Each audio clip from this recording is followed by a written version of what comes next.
In this video, I'm going to show how to use the zipper box placement ruler. In my pattern, I am calling for a 7.5 inch box for my 8.5 inch zipper, and it's calling to be 1 inch away from the edge.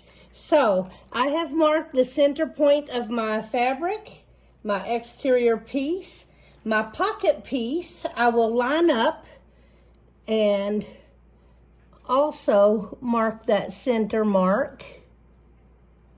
Okay, now I've got the center mark.